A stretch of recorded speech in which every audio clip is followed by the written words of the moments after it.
Je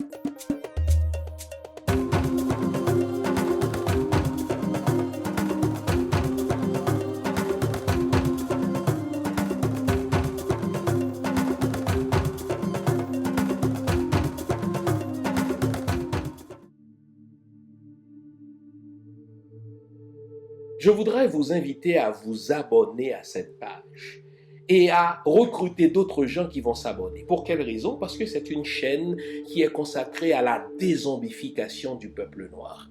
Vous savez, en ma qualité de théologien, d'historien et d'expert en management public, je décide de mettre toute mon énergie et toute l'équipe qui travaille avec moi décide aussi de mettre toute son énergie à la dézombification du peuple noir. L'émission s'appelle Lumière sur le monde. Eh bien, cette lumière, ce n'est pas moi. Cette lumière, c'est le travail que nous faisons ensemble. Lorsque tout à coup, on réalise qu'on nous a roulé dans la farine, on réalise qu'on nous a trompés pendant, n'est-ce pas, des siècles, et que tout à coup, nous prenons conscience de nos ressources, nous prenons conscience de notre identité, et ayant pris conscience de tout cela, nous prenons la décision de partager ce que nous sommes, ce que nous comprenons avec les autres. Donc, nous avons besoin d'avoir une masse critique d'hommes et de femmes noirs réveillés qui vont changer, n'est-ce pas, leur pays respectif pour la gloire de nos ancêtres. Nos ancêtres méritent cela. Ils se sont sacrifiés pour nous et c'est à nous aujourd'hui de prendre le relais. Comment on le fait? On le fait en se dézombifiant et en dézombifiant les autres. Je vous invite donc à liker ce qui se fait sur cette chaîne, à le sharer, à le partager avec les autres, à vous abonner et si vous l'avez fait déjà, à recruter d'autres qui vont s'abonner. On est ensemble, on garde le moral car tant que va le moral, tout va.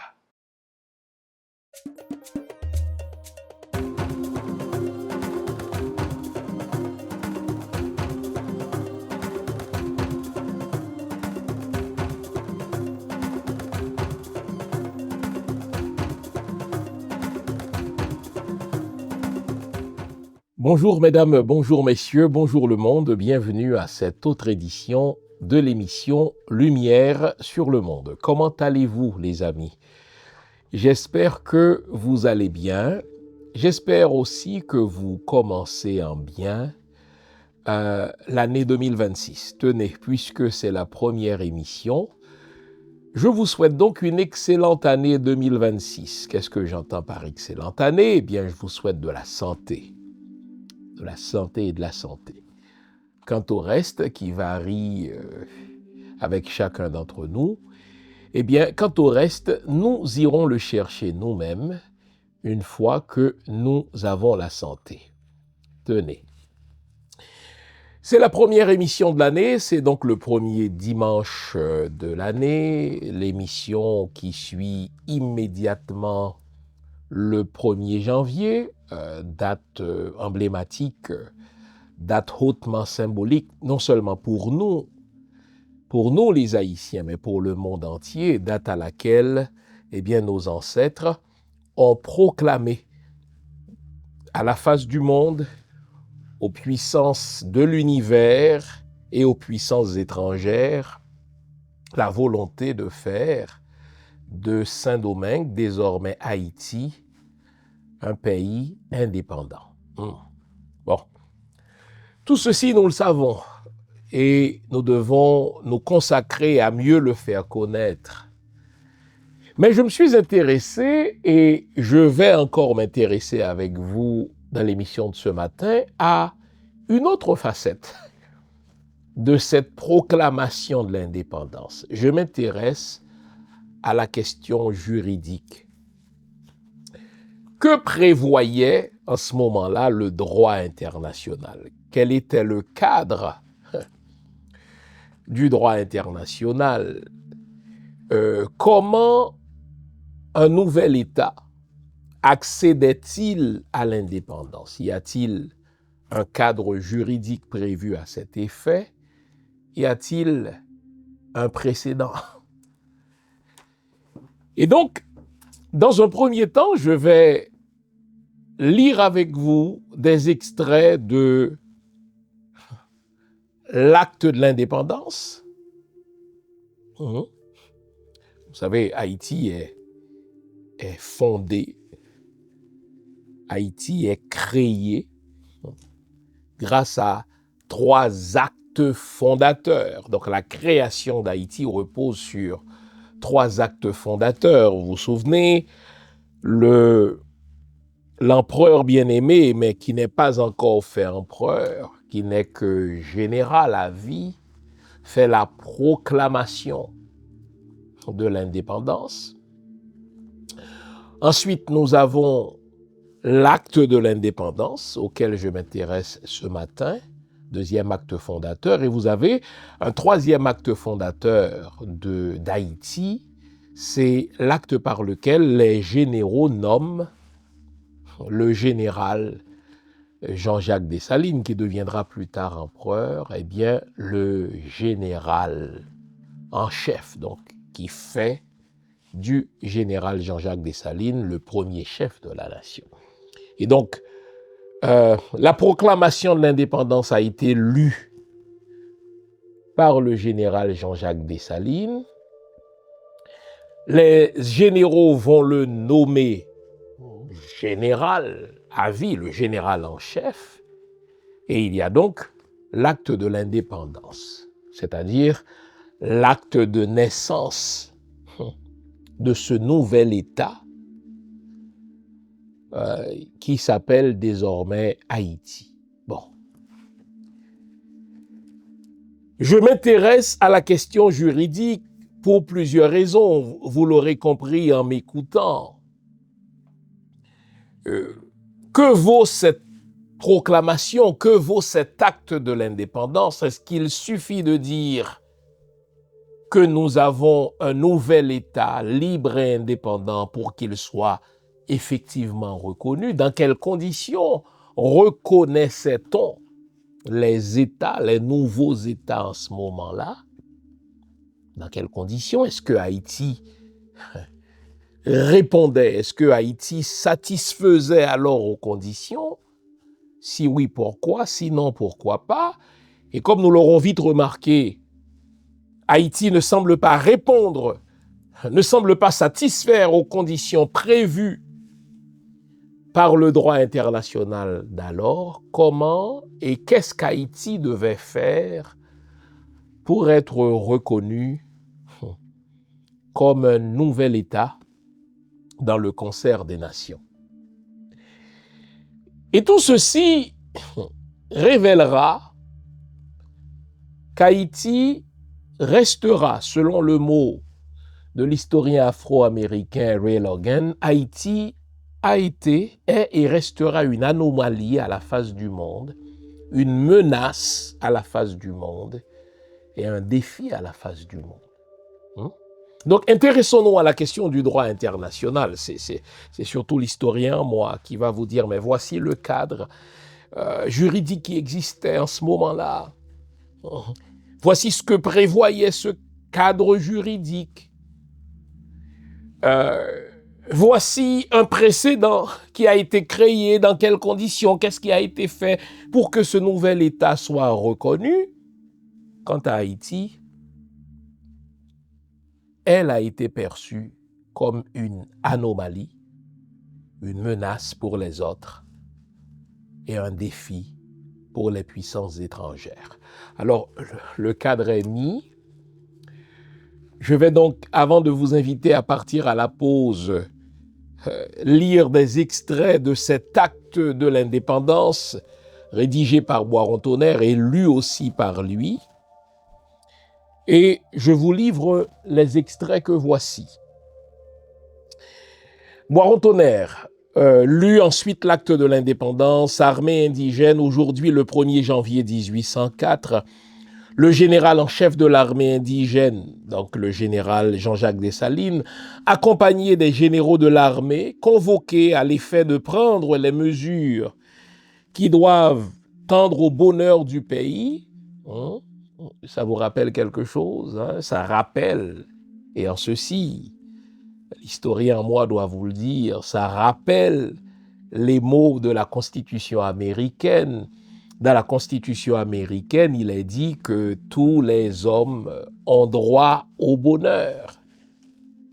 Et donc, la Constitution américaine, qui a servi de source d'inspiration aussi à l'acte de l'indépendance d'Haïti, eh bien, là encore, révèle sa présence dans cette formule. Eh bien, les généraux sont convoqués à l'effet de prendre des mesures qui doivent tendre au bonheur du pays. Notez le mot pays ici. C'est nouveau. Le gouverneur Toussaint Louverture parlait rarement de Saint-Domingue en termes de pays, même s'il avait cela en tête, mais il faisait attention pour ne pas utiliser le mot pays, parce que dès qu'on dit pays, on parle techniquement de souveraineté, et donc on parlait de Saint-Domingue, on parlait de colonie, mais là, clairement, nos ancêtres utilisent le mot pays. On va voir tout ce que cela connote du point de vue juridique, du point de vue du droit international, du point de vue historique. Et donc, je continue la lecture. Après avoir fait connaître aux généraux assemblés ses véritables intentions, donc on parle du général en chef Jean-Jacques Dessalines, d'assurer à jamais aux indigènes un gouvernement stable. Là encore, on trouve les traces de l'influence de la Constitution américaine. Donc, un gouvernement stable, objet de sa plus vive sollicitude, ce qu'il a fait par un discours qui tente à faire connaître aux puissances étrangères. Donc ici, c'est une déclaration, c'est un acte qui n'est pas seulement adressé aux indigènes, donc aux habitants du pays, mais également aux puissances étrangères. La résolution, écoutez bien les expressions, de rendre le pays indépendant.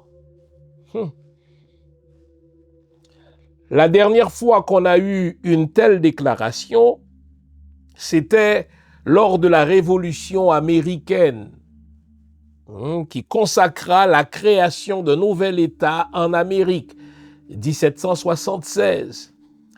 Mais, je vais vous le dire, entre gagner une guerre qu'on appelle guerre de l'indépendance et se faire reconnaître du point de vue du droit par les autres, c'était pas gagné non plus pour les États-Unis. Je vous dirais que les États-Unis ont mis 7 ans à se faire connaître comme pays indépendant. Je reviendrai tout à l'heure. C'est l'un des points que je vais aborder avec vous lorsque je vais évoquer les précédents de la question. Donc, je dis, le général en chef fait connaître aux puissances étrangères la résolution de rendre le pays indépendant et de jouir d'une liberté, ça c'est extraordinaire, consacrée par le sang du peuple de cette île. Une liberté acquise par le sang.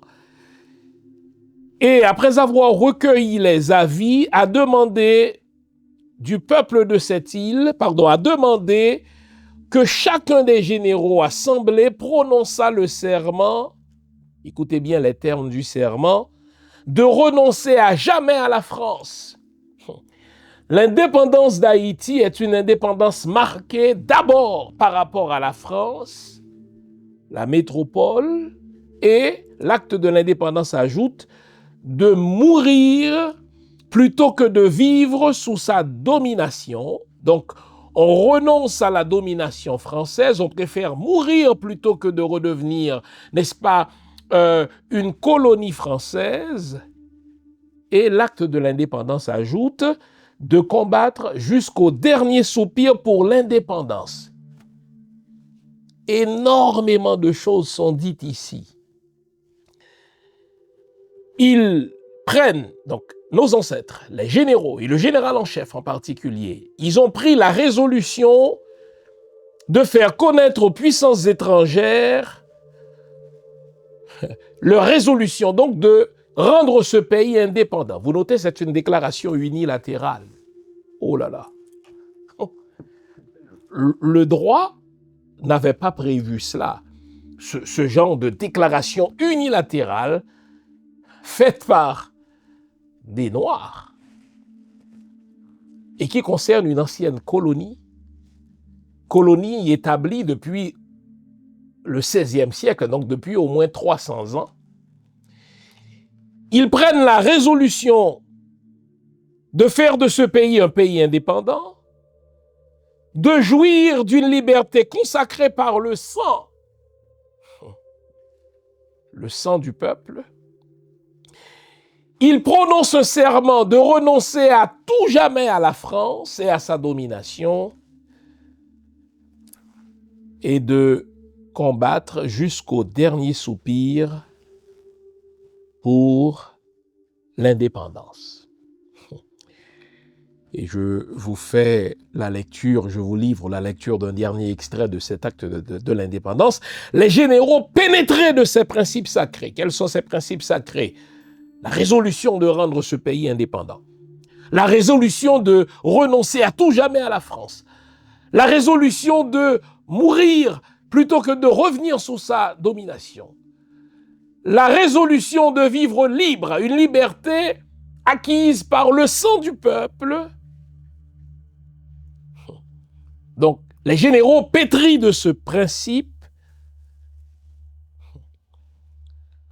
ont manifesté d'une seule voix leur adhésion au projet bien manifesté d'indépendance et ont juré à la postérité, à l'univers, de renoncer à jamais à la France et de mourir plutôt que de vivre sous sa domination. Fait au Gonaïves, ce 1er janvier 1804, et l'acte de l'indépendance fut effectivement signé par le général en chef Jean-Jacques Dessalines et les autres généraux, chacun en ses rangs et grades. Bon. Déclaration unilatérale, il n'y a pas eu un accord entre la France et Haïti. Nos ancêtres ont décidé qu'ils n'en avaient pas besoin. Mais ils ont fait cette proclamation, ils ont rédigé cet acte qu'ils ont signé et l'ont adressé non seulement aux indigènes, donc à la population locale, mais aux puissances étrangères, mais également aux puissances de l'univers. Que vaut un tel acte de l'indépendance du point de vue du droit international? Que vaut un tel acte de l'indépendance du point de vue historique? Et donc, je vais vous ramener au XVIIe siècle, quand l'ordre mondial de la création des États-nations a été fixé dans un traité qu'on appelle le traité de Westphalie en Allemagne, et qui va donner naissance à un nouvel ordre mondial qu'on appelle l'ordre westphalien, qui va être en cours pratiquement jusqu'à la Seconde Guerre mondiale. Imaginez. Et Haïti va faire quelque chose d'anormal. Haïti va faire une proclamation unilatérale.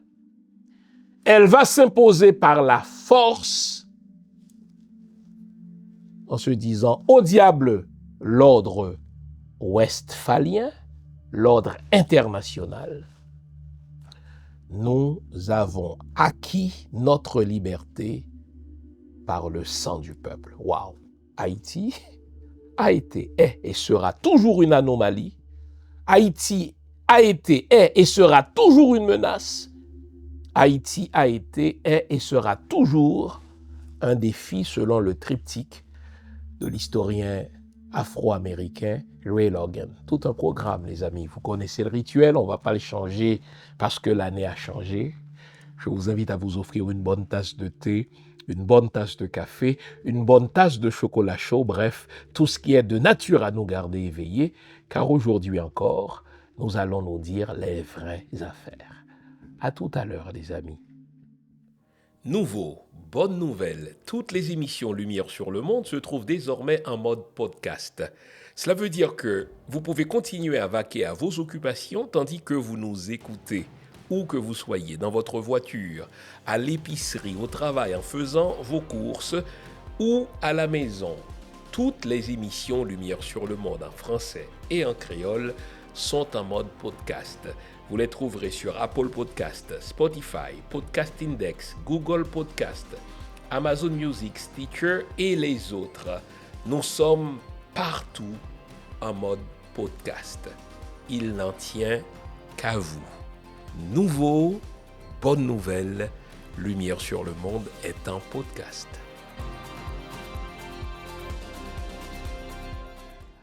Avant la pause, nous nous sommes penchés sur les 3 actes fondateurs du nouvel État qui s'appelle désormais Haïti, en lieu et place de Saint-Domingue. C'est une rupture radicale, les amis. Nos ancêtres, en choisissant de nommer l'île Haïti, envoient le signal aux puissances étrangères, aux puissances de l'univers, selon leur propre formule, qu'on revient au statu quo ante, c'est-à-dire qu'on revient à l'ordre des choses avant la colonisation espagnole, avant la colonisation française de 1492 jusqu'à ce 1er janvier 1804. Donc, l'île ne sera plus appelée Saint-Domingue, ce qui rappellerait son histoire coloniale française ou espagnole. L'île va s'appeler Haïti lorsqu'elle était libre, lorsqu'elle était souveraine avec les Taïnos. Bon. Mais les 3 actes fondateurs que nous avons vus avant la pause, ce sont des déclarations unilatérales. La proclamation de l'indépendance lue par le général en chef Jean-Jacques Dessalines, l'acte de l'indépendance signé par les généraux et la nomination par les généraux de Jean-Jacques Dessalines, ce sont des déclarations unilatérales. Extraordinaire. Nous voulons un pays, ce qui est nouveau, un pays indépendant, ce qui est nouveau. Nous voulons renoncer à la domination française, ce qui est nouveau. Ce sont toutes des déclarations juridiques. Et ce sont des actes juridiques. Nous préférons mourir plutôt que de renoncer à notre liberté. Et cette liberté, nous n'avons même pas besoin de la négocier puisque nous l'avons acquise par le sang. Et tout ceci, nous le retrouvons dans l'acte de l'indépendance. Et ça, les amis, je vous le dis, c'est nouveau. C'est nouveau. Proclamer unilatéralement son indépendance, c'est nouveau. Les États-Unis n'ont pas fait ça. Je vais vous révéler le fin fond de l'histoire. Les États-Unis ont dû négocier leur indépendance et la faire reconnaître par l'Empire britannique. Ils vont mettre 7 ans. Ils ont proclamé leur indépendance en 1776, mais cette indépendance sera reconnue de jure, de droit, en 1783, lors de ce traité signé à Paris par les représentants des États-Unis et par les représentants de l'Empire britannique. Mais vous notez que c'était des Blancs. Et donc la question qui m'intéresse, elle est à la fois historique, elle est à la fois juridique. Que vaut une telle proclamation de l'indépendance unilatérale? Que vaut un tel acte de l'indépendance unilatérale? L'acte de l'indépendance, il est unilatéral car normalement, ce à quoi on devrait s'attendre, c'est que cet acte soit co-signé par les représentants du nouvel État, donc Haïti, et les représentants de l'ancien État propriétaire, la France. C'est rêver en couleur que de s'imaginer que cela aurait pu être possible. Et donc, nos ancêtres ont choisi de faire la chose unilatéralement, ce qui est une anomalie, une menace et un défi. Pourquoi c'est une anomalie? Que prévoyait le droit international en ce moment-là? Eh bien, le cadre de la relation entre les États, le cadre des relations internationales, c'est-à-dire littéralement, le cadre des relations entre les nations est défini et rédigé depuis le mois d'octobre 1648. Retenez bien cette date, le 24 octobre 1648, dans une région en Allemagne qu'on appelle Westphalie. Que s'est-il passé en ce moment-là? Pourquoi avait-on jugé la nécessité de rédiger un acte juridique qui allait servir de cadre pour les relations entre les nations? Eh bien, je dois vous ramener un siècle plus tôt. La fameuse réforme protestante qu'a lancée Martin Luther. Réforme par laquelle Martin Luther allait créer une nouvelle religion au sein de la religion chrétienne. Donc désormais, il y aurait des nations catholiques chrétiennes et des nations protestantes chrétiennes. Et ne pensez pas que c'était quelque chose de théorique. Les gens mouraient pour leurs croyances chrétiennes catholiques et leurs croyances chrétiennes protestantes.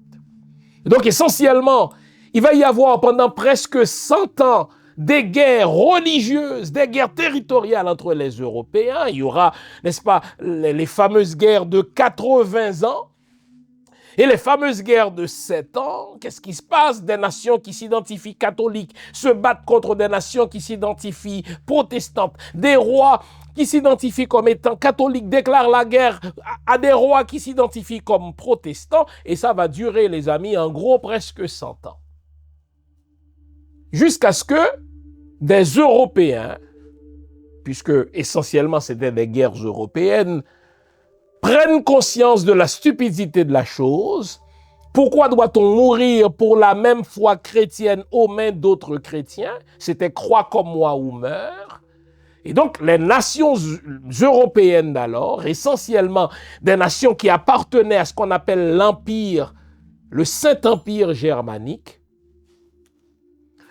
vont se réunir. On parle de plusieurs centaines d'entités, nations, territoires, monarchies, principautés, cantons, près de 400 entités différentes, pas toujours des pays, vont se réunir en Allemagne et vont prendre la résolution de mettre un terme à leur conflit et de définir désormais l'ordre mondial. En sorte que, quand vous vous intéressez aux relations internationales, quand vous vous intéressez aux traités internationaux, quand vous vous intéressez, ça c'est très intéressant, n'est-ce pas, au concept d'État-nation, vous devez vous arrêter au traité de Westphalie d'octobre 1648.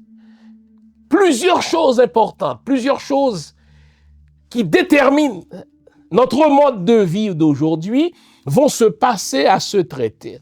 La première des choses qui est définie à ce traité de Westphalie, c'est que désormais les territoires entre les pays sont clairement définis. On va dire, les frontières de la France s'arrêtent ici et commencent là.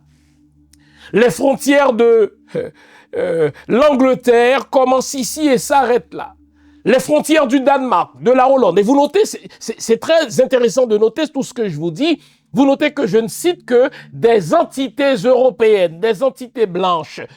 C'est techniquement la naissance de l'Occident, car quand on dit Occident, on fait référence aux nations blanches chrétiennes qui constituaient l'Empire romain, qui s'est effondré au 5e siècle pour se reconstituer en Saint-Empire germanique qui va disparaître au 19e siècle sous Napoléon Bonaparte. Mais entre-temps, vous notez ici, des choses très intéressantes sont définies au traité de Westphalie. On va définir clairement les frontières européennes. On va définir ce qu'on entend par État. On va dire ce qu'on entend par État-nation. Qu'est-ce qu'un État-nation? Une notion dont on parle aujourd'hui. C'est une autorité légitime, donc État, qui s'exerce sur un territoire précis et sur une population précise, d'où le concept d'État-nation. Eh bien, c'est à Westphalie qu'on va définir ce concept d'État-nation. On va dire un État, c'est une autorité légitime, mais l'autorité légitime ne peut pas s'exercer dans le vide, elle peut pas s'exercer in abstracto, c'est une autorité qui s'exerce sur un territoire bien défini, qu'on appelle pays, mais territoire qui est habité par une population, par un peuple qu'on appelle nation. Donc, à Westphalie, on va clairement définir ce qu'on appelle l'État-nation. Mais à Westphalie, on va définir autre chose. À Westphalie, on va aussi définir la question de l'égalité entre les États souverains. C'est intéressant ça. Donc à Westphalie, on dit, mais voici où commence et où finit, exemple, l'État français. L'État français, c'est l'autorité qui s'exerce sur ce territoire reconnu à la France, mais sur une population qu'on appelle la population française. Ça fait l'État-nation.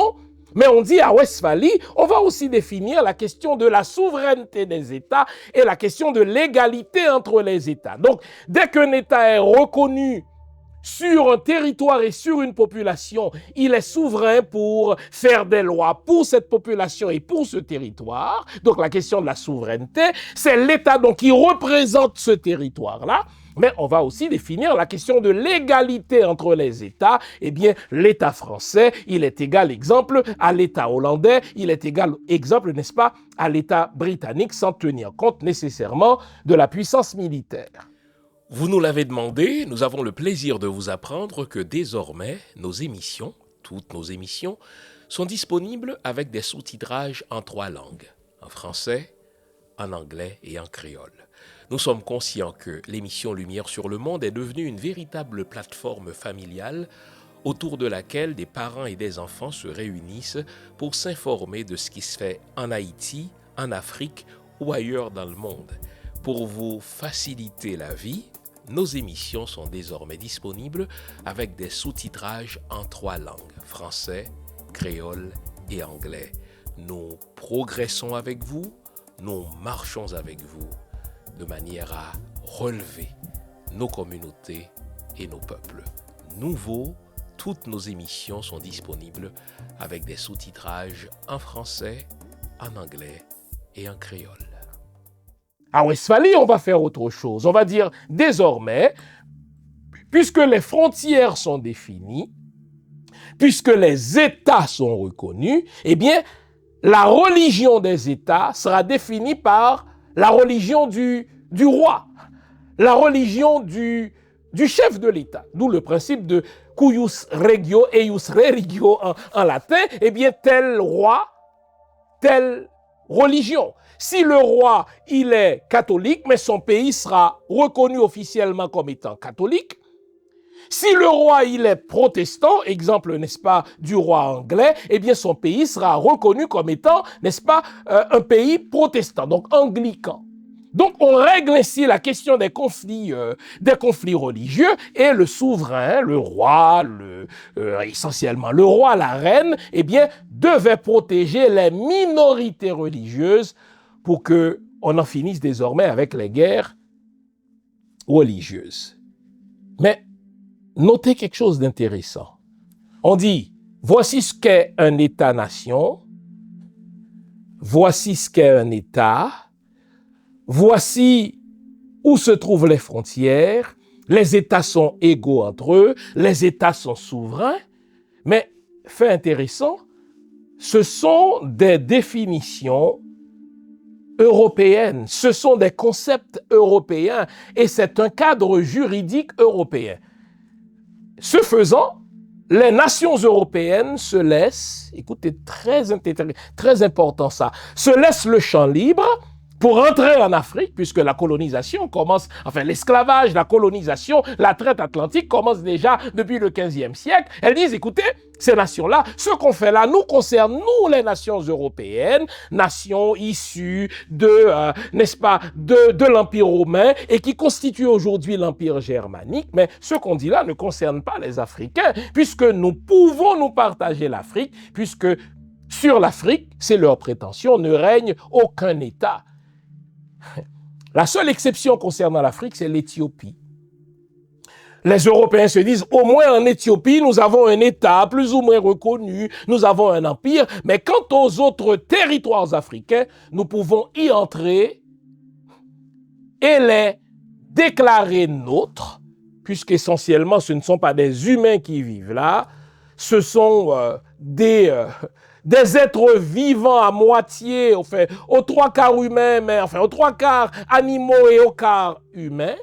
Nous pouvons décider pour eux, ça c'est la première des choses, mais ça ne concerne pas non plus les Amériques.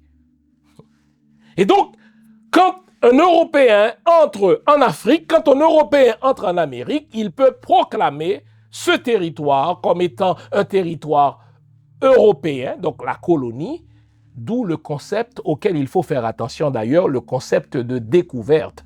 La doctrine de la découverte a été conçue par les Européens pour justifier le vol des territoires africains et américains. Donc, notez que quand on parle du droit international, c'est essentiellement de cela qu'on parle, l'ordre westphalien, le traité de Westphalie qui définit l'État-nation, qui définit les frontières entre les nations, qui dit, écoutez, les souverains ont le droit de faire des lois pour leur pays et que désormais, nous allons régler nos conflits entre nous, non pas par la guerre, mais par des dialogues, par des traités.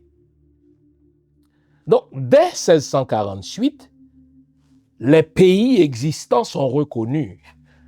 On sait que la France existe.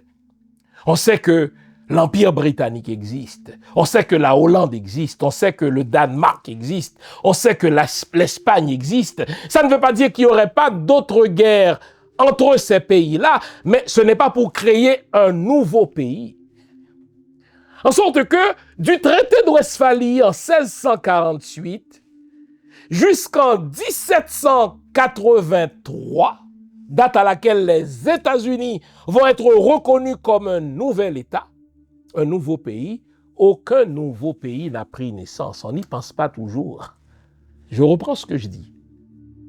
De 1648, octobre 1648, c'est la date à laquelle le traité de Westphalie a été signé par les États européens, où on a dit, voici le nombre d'États, n'est-ce pas, qui constituent le monde.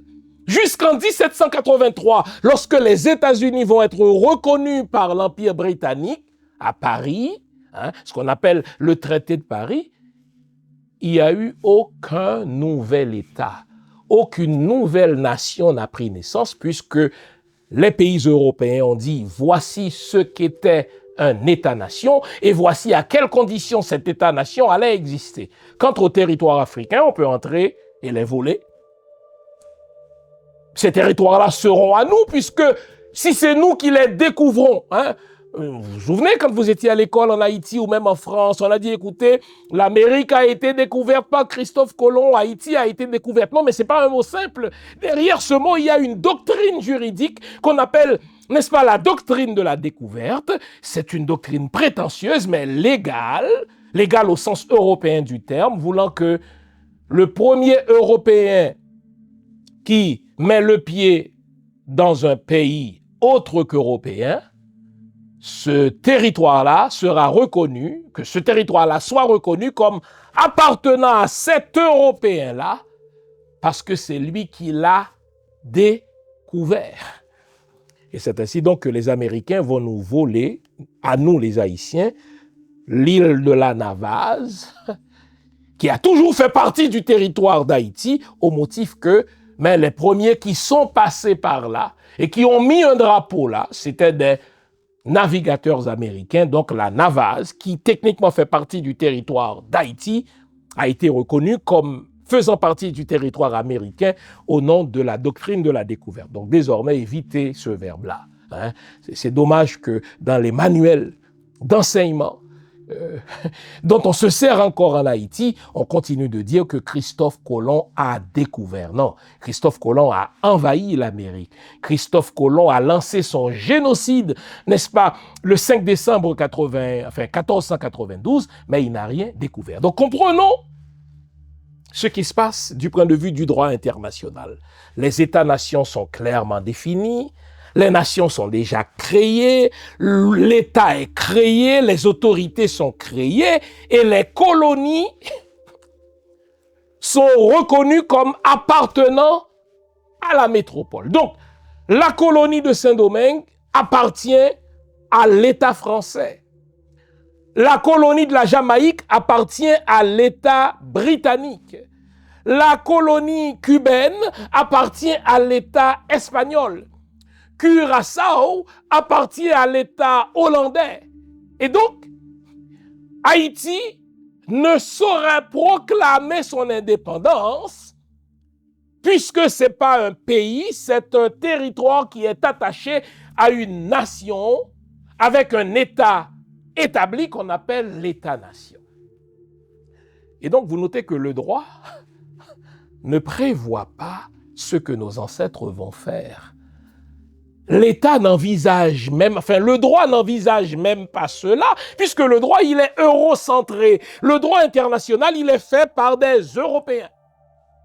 Pour des Européens. Et en dehors de l'Europe, on peut voler, on peut piller et faire rentrer ça dans un territoire européen.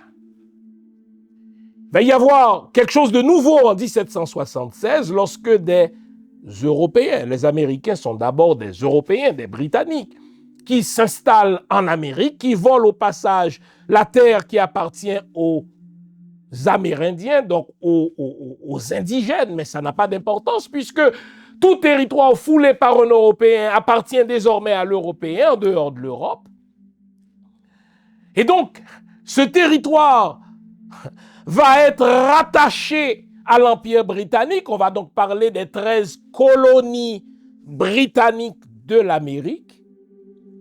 Et lorsque les Américains, au nom de la liberté de faire commerce, n'oublions pas le scandale du Tea Party, ont déclaré la guerre contre leur propre roi anglais, c'est des Européens qui se battent contre des Européens. Donc, c'est des Blancs qui se battent contre des Blancs pour avoir un morceau de territoire de plus. Et lorsqu'ils ont proclamé l'indépendance de ces colonies-là en 1776, ce n'est pas gagné.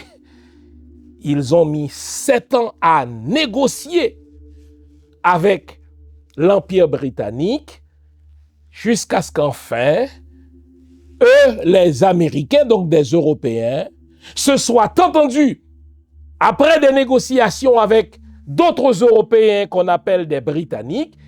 Ils se sont rencontrés donc à Paris en 1783, donc 7 ans plus tard, et ils ont signé un accord au terme duquel les États-Unis seraient un nouveau pays. Mais vous notez, les États-Unis furent le seul nouveau pays depuis 1648. En 1648, on dit, voici le nombre de pays qu'on a dans le monde. Les autres territoires ne sont pas des pays, on peut les voler et les découvrir. Ça va rester ainsi jusqu'en 1783. On va faire une exception pour un autre pays de blancs, les États-Unis, qui vont être le seul nouveau pays depuis 1648. Quelques années plus tard, donc en 1783, les États-Unis sont reconnus comme le seul nouveau pays depuis 1648. En 1804, nos ancêtres disent, on s'en fout du droit international, nous allons faire un pays. Nous allons faire un pays indépendant. Nous allons le proclamer à la face des puissances de l'univers et à la face des puissances étrangères. Il fallait être culotté, audacieux, courageux, originaux pour faire tout cela. Je vous en parlerai après la pause que voici. À tout à l'heure, les amis.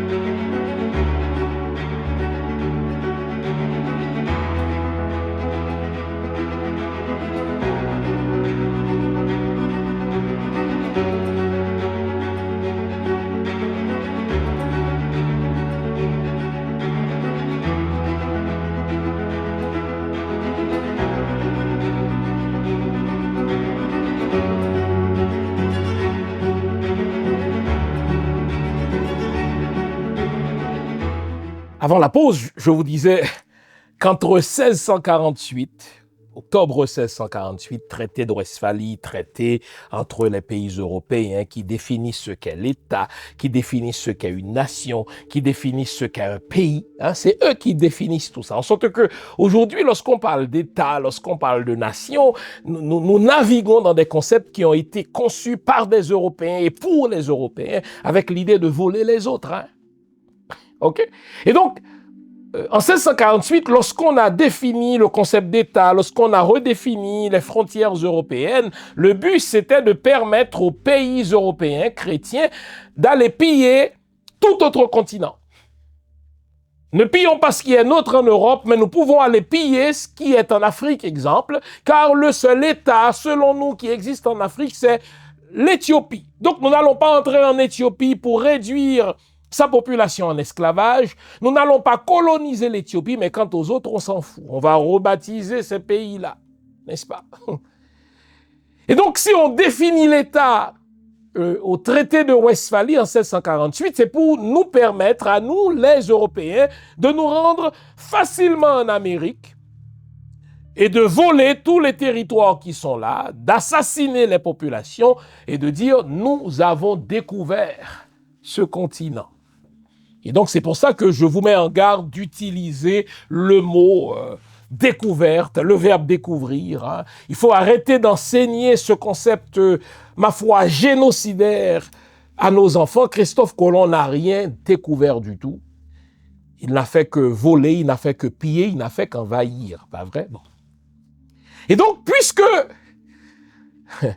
la guerre d'indépendance américaine est une affaire entre Européens, n'oublions pas que ce qu'on appelle les Américains, c'est d'abord des Britanniques, donc des Européens, qui se sont établis, n'est-ce pas, en Amérique à la faveur des guerres religieuses qu'il y a eu chez eux. Donc ils cherchaient un territoire où ils pouvaient exercer librement leur religion. C'est ça leur mythe fondateur, hein, les pères pèlerins.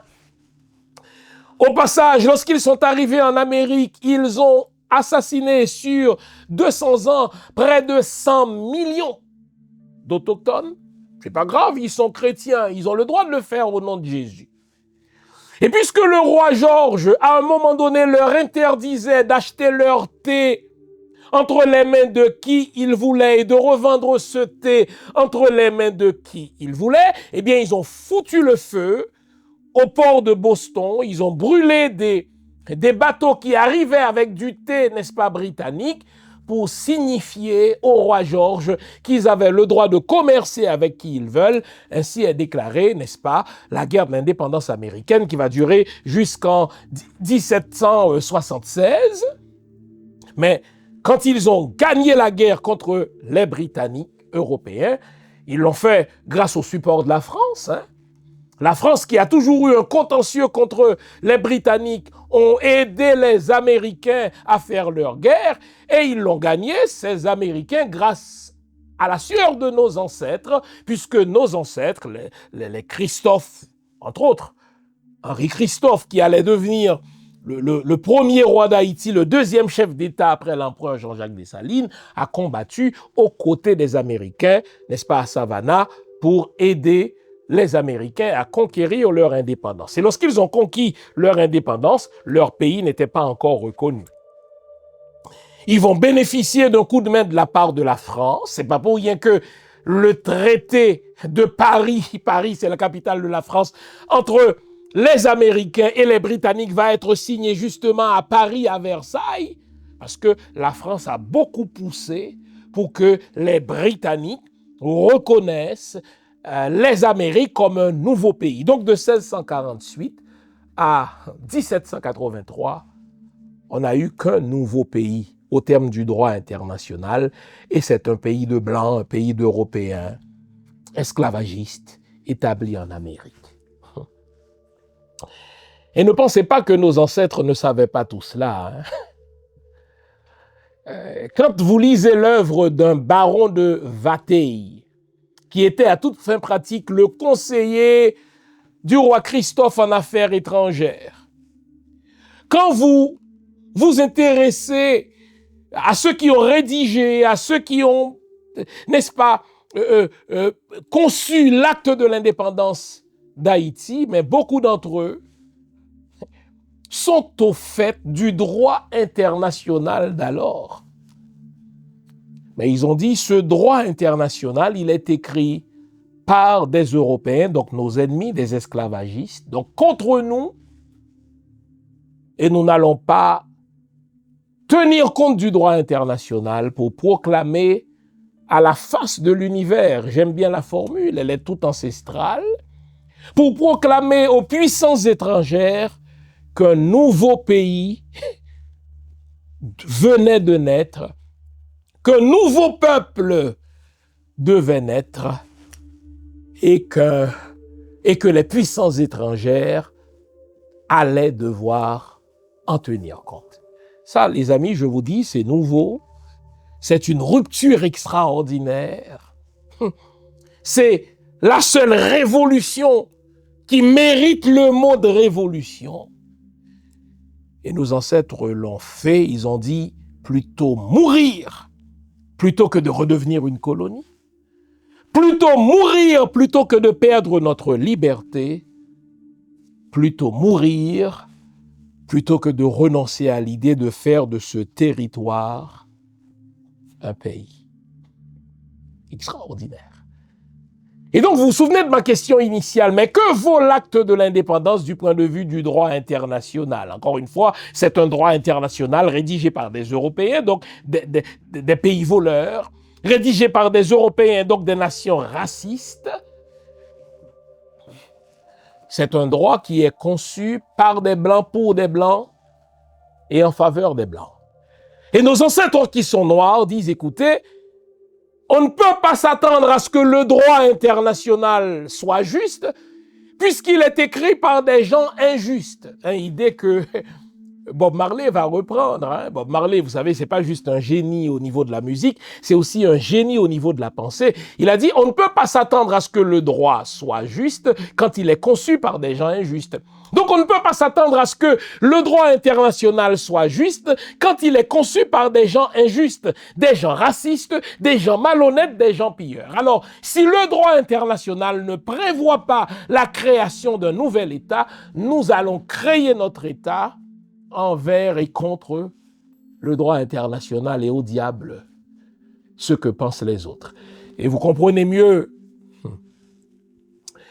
la déclaration de l'empereur bien-aimé lorsqu'il a dit « Que m'importe le jugement de la postérité, pourvu que je redonne la liberté à mon peuple. » Et donc, du point de vue du droit international, l'acte de l'indépendance par lequel un nouvel État, et quelle nouveauté, un État nègre, dans un continent entouré de colonies d'esclaves, c'est une anomalie. Le droit ne le prévoit pas. Et je vais vous dire, lorsqu'Haïti a proclamé son indépendance, mais le premier à être surpris, car il ne savait pas quoi en faire, mais c'est l'Empire britannique, bien avant la France. L'Empire britannique ne savait pas comment réagir. On va permettre à la Jamaïque de faire commerce avec ce nouvel État, mais on ne va pas reconnaître ce territoire-là comme un État à part entière. Car n'oublions pas qu'à Westphalie, on a établi le principe de l'égalité des États. Donc si on dit que Haïti est un État au sens légal du terme, ça veut dire que la population d'Haïti, donc des nègres, qui sont appelés à être esclaves, cette population-là sera considérée comme étant égale à la population blanche, mais no way, comme disent les jeunes. L'Empire britannique va jouer un jeu hypocrite, qu'on appelle par euphémisme un jeu pragmatique. On va vendre des armes à Haïti, on va acheter la mélasse d'Haïti, on va acheter le sucre d'Haïti, on va acheter le café d'Haïti, on va vendre nos marchandises qui sont manufacturées en Europe à Haïti, mais on ne va pas reconnaître Haïti comme un nouvel État. Ça ne se fait pas, cette chose-là. On ne conçoit pas une chose qui soit un territoire habité par des nègres et qui disent être égaux aux blancs, non, parce que toute la doctrine de l'esclavage repose sur la supériorité des blancs par rapport aux noirs. Or voilà que en reconnaissant qu'un nouvel État fort constitué de nègres soit constitué, eh bien, ça veut dire que les peuples sont égaux entre eux, que les races, notion que nous avons créée d'ailleurs, sont égales entre elles. Non. Alors, l'Empire britannique va dire, nous allons limiter notre rapport à Haïti à un rapport commercial. Et vous notez que les mots ont leur force. L'Empire britannique va déléguer à Haïti des délégués, des représentants commerciaux, des consuls. Littéralement, un consul, c'est un agent de commerce. On va leur vendre nos fusils, on va leur vendre des munitions, on va leur vendre nos produits manufacturés. Et là, l'empereur Jean-Jacques Dessalines comprend ce jeu-là. Il va dire à l'Empire britannique, mais écoutez, si vous acceptez de faire commerce avec nous, nous allons vous accorder un tarif préférentiel. Ça, c'est le comportement de l'Empire britannique. L'Empire espagnol ne veut rien savoir. C'est un empire on ne peut plus raciste. L'Empire espagnol se trouve entre autres à Cuba. Et tous ceux qui se sont opposés à la création d'un nouvel État, l'État d'Haïti, l'État nègre d'Haïti, vont se retrouver à Cuba, en sorte que Cuba va être, n'est-ce pas, un territoire formé en grande partie des opposants à la nouvelle nation haïtienne. Et donc, les Espagnols vont arrêter tout bateau qui passe tout près de Cuba et qui cherche à faire commerce avec les autres îles, car l'Empire espagnol va isoler Haïti. On vient de comprendre le comportement des Britanniques, on comprend le comportement, n'est-ce pas, espagnol. Quant à la France, n'en parlons pas. Napoléon Bonaparte, qui est un sanguinaire, quelqu'un qui aime faire couler le sang, qui est un génocidaire, quelqu'un qui n'a aucun respect pour la vie, mais qui est un raciste, n'accepte pas que la première nation nègre des temps modernes le soit aux dépens de l'Empire français. On se moquait littéralement de l'État français en disant « en voilà un État qui a été battu par des... » C'est comme ça qu'on les appelait, n'est-ce pas, des rebelles, des révoltés nègres. Et donc, qu'est-ce que Napoléon Bonaparte va faire? Il va donc se réconcilier avec les Anglais sur le dos des Haïtiens. Il va s'approcher des États-Unis pour lui dire, écoutez, maintenant c'est à vous de nous rendre un service. Il va donc mandater son ministre des Affaires étrangères, Talleyrand, à prêcher un seul message dans les chancelleries étrangères. Ne reconnaissez pas l'indépendance d'Haïti, ne faites pas commerce avec Haïti, car si vous laissez une chance à ce pays de réussir, toute la doctrine de la supériorité des Blancs va s'effondrer, toute notre doctrine économique qui repose sur l'esclavage va s'effondrer. Donc pour la réussite des nations blanches, nous avons l'obligation d'être solidaires dans l'isolement d'Haïti. Et Napoléon Bonaparte va dépêcher des ambassadeurs dans tous les pays d'Europe. Pas seulement, n'est-ce pas, pas seulement dans l'Empire britannique, il va demander aux Danois, il va demander aux Hollandais, qui ont justement des colonies dans les Caraïbes, de ne pas faire commerce avec Haïti, de ne pas reconnaître, n'est-ce pas, l'indépendance d'Haïti, car l'île nous appartient encore, c'est une révolte d'esclaves et nous allons les rétablir dans l'esclavage. En attendant, soutenons-nous, soyons solidaires entre Blancs. Ne reconnaissons pas l'indépendance d'Haïti, ne faisons pas commerce avec Haïti, laissons Haïti, n'est-ce pas, cuire dans son jus. Et dans les faits, la France va nommer Jean-Louis Ferrand, qui est un général de l'armée expéditionnaire de Napoléon, qui a été battu par nos ancêtres le 18 novembre 1803. Donc après la proclamation de notre indépendance, la partie de l'Est, qu'on appelle aujourd'hui la République dominicaine, techniquement et légalement nous revient. Parce que nous avons battu la puissance à qui ce territoire appartenait. Et donc, si les Noirs étaient reconnus comme étant des sujets de droit, eh bien, la partie de l'Est reviendrait automatiquement, juridiquement à Haïti. Mais ce n'est pas ce que la France a fait. Lorsque nous avons battu l'armée française en novembre 1803, eh bien les soldats français, sous l'autorité de Jean-Louis Ferrand, se sont donc regroupés dans la partie de l'Est. Et vous savez ce qu'a fait ce salaud du nom de Jean-Louis Ferrand? Il a fait venir 10 000 esclaves de l'Afrique pour relancer l'économie esclavagiste de l'Est. Il autorisait des soldats espagnols à kidnapper des Noirs sur notre territoire pour en faire des esclaves. Et vous comprenez pourquoi l'empereur bien-aimé Jean-Jacques Dessalines, alors général en chef, a lancé la campagne de l'Est parce que malgré le fait que les Français ont perdu la bataille de Vertières, eh bien Jean-Louis Ferrand n'y croyait pas. Il a été nommé d'ailleurs par Bonaparte gouverneur de cette partie de l'île. Et il va se donner la mort, ce crétin, ce salaud, ce raciste, seulement lorsqu'il y a eu une rupture une énième rupture entre l'Espagne et la France. Alors là, il s'est tiré une balle. Et donc, comprenons que, tandis que nous avons proclamé notre indépendance, donc, l'Empire britannique dit, écoutez, nous allons permettre à Haïti de nous acheter quelques produits manufacturés. Nous allons acheter leur mélasse, leur sucre, leur café. Nous allons leur vendre, n'est-ce pas, des fusils et des munitions. Mais nous n'allons pas reconnaître Haïti parce que c'est une anomalie. Nous avons, nous, des colonies dans toutes les Caraïbes, des colonies d'esclaves. Nous ne pouvons pas nous permettre de reconnaître un État indépendant habité par des nègres.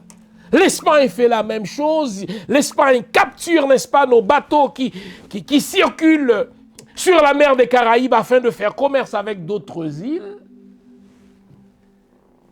Et la France déploie toute sa machine diplomatique par le truchement de Talleyrand, alors ministre des Affaires étrangères de Bonaparte, pour demander à tous les pays de ne pas faire commerce avec Haïti. Et de raison, je viens de le citer, Ferrand, depuis Santo Domingo, écrivait à toutes les autorités des Caraïbes pour leur dire de ne pas faire commerce avec Haïti. Et même une petite île comme Curaçao, cette île hollandaise qui acceptait en catimini de faire commerce avec nous, n'a jamais reconnu Haïti. Les États-Unis, entre-temps, n'ont pas arrêté de voter des lois. Le Congrès américain a voté des lois littéralement anti-haïtiennes pour interdire le commerce avec Haïti. Bien sûr qu'on permettait aux marchands illégalement de nous vendre de leurs produits et de nous acheter, n'est-ce pas, un peu de café et un peu de sucre, mais c'était illégal puisque le Congrès américain votait plusieurs lois pour interdire tout commerce avec cette île de nègres. D'autant que l'empereur bien-aimé Jean-Jacques Dessalines a poussé l'audace jusqu'à proposer aux Américains d'acheter chaque esclave noir, on parle de 3 millions d'entre eux, et d'en faire des gens libres qui allaient venir s'installer en Haïti. L'entreprise a quand même eu lieu sous Boyer, puisque effectivement il y a eu des Afro-Américains qui sont venus s'installer en Haïti. Donc vous notez que du point de vue du droit, Haïti c'est une anomalie.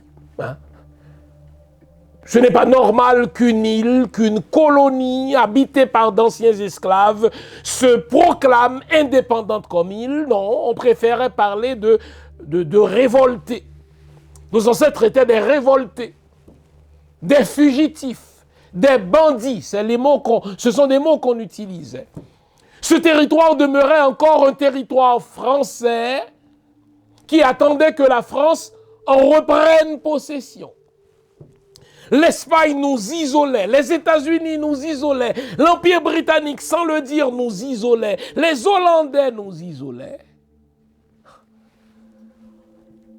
Parce que le droit international, l'ordre, suivez-moi, suivez mon regard, l'ordre international n'avait pas prévu cette anomalie qu'on appelle Haïti, n'avait pas prévu cette menace d'une population de Noirs. Hein? C'est ce que l'empereur Jean-Jacques Dessalines a dit. La population haïtienne serait reconnue désormais génériquement comme une population de Noirs. Tous les Haïtiens sont noirs. Indépendamment de la couleur de votre peau, si vous êtes haïtien, vous êtes noir. Dixit l'empereur Jean-Jacques Dessalines. Donc, c'est une menace pour les puissances étrangères qui sont propriétaires de colonies, qui sont propriétaires d'esclaves, que de permettre que d'anciens esclaves se proclament libres, maîtres chez eux. Et c'est désormais un défi pour le droit international de savoir comment traiter avec Haïti. Et vous notez que c'est encore le cas. Je participe, vous vous en doutez, à plusieurs rencontres avec des soi-disant représentants des communautés internationales. Et comme historien, je note que dès qu'il s'agit d'Haïti, les Blancs, car quand on dit communauté internationale, il s'agit essentiellement de ces malveillants-là, mais les Blancs malveillants perdent leur repère. Comment traiter Haïti? Les États-Unis ont encore la rancune contre nous. Il ne faut pas que ce pays de nègres réussisse, car on veut continuer à envoyer le racisme atavique, comme on le dit. On veut continuer à envoyer ce message aux Afro-Américains que quand on est noir, notre intelligence est moins développée et qu'on est incapable d'autogouvernement. C'est ce que Nixon, tout dernièrement, le président Nixon, c'est les années 60, pas vrai? C'est ce que Nixon disait encore. Les Noirs sont incapables d'autodétermination, ils sont incapables d'autogouvernance. Et donc, au nom de ce racisme atavique, il ne faut pas permettre à Haïti, il ne faut pas laisser Haïti réussir. Les Français, même s'ils nous ont rançonnés à hauteur de 150 millions de francs, évalué aujourd'hui, on fait réduire à 60 millions plus tard, mais qu'on a payé 4 ou 5 fois, mais évalué aujourd'hui à 32 ou 33 milliards d'euros, mais les Français nous en veulent encore d'avoir changé l'ordre du monde, l'ordre westphalien, pour créer un pays de nègres aux dépens de leur armée, alors la plus grande armée du monde. Mais il ne faut pas qu'Haïti réussisse. Si Haïti réussit, tous les pays africains vont vouloir réussir et l'économie française va s'effondrer, car c'est une économie qui repose sur le pillage de l'Afrique. Les amis, c'est notre sort, ça. C'est notre destin. D'être perçu par les autres comme étant une anomalie.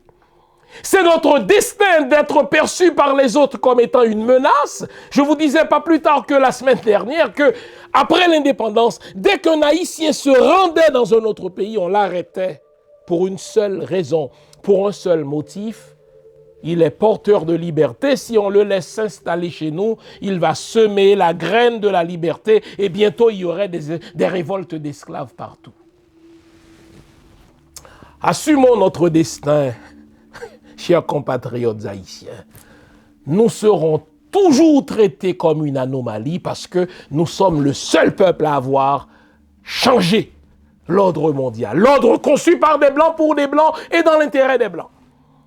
Acceptons notre destin d'être une menace pour les nations parce que on sait que nous sommes porteurs de liberté, que nous sommes porteurs de dignité, que nous sommes porteurs de verticalité, que nous sommes portés, n'est-ce pas, que nous sommes pétris par des valeurs universelles et que là où nous sommes,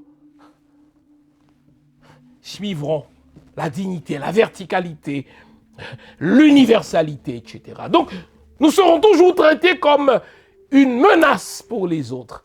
Assumons notre destin d'être un défi pour l'humanité, pour le monde, car on ne nous avait pas prédit. On ne nous avait pas prévu. L'ordre international n'avait pas prévu Haïti.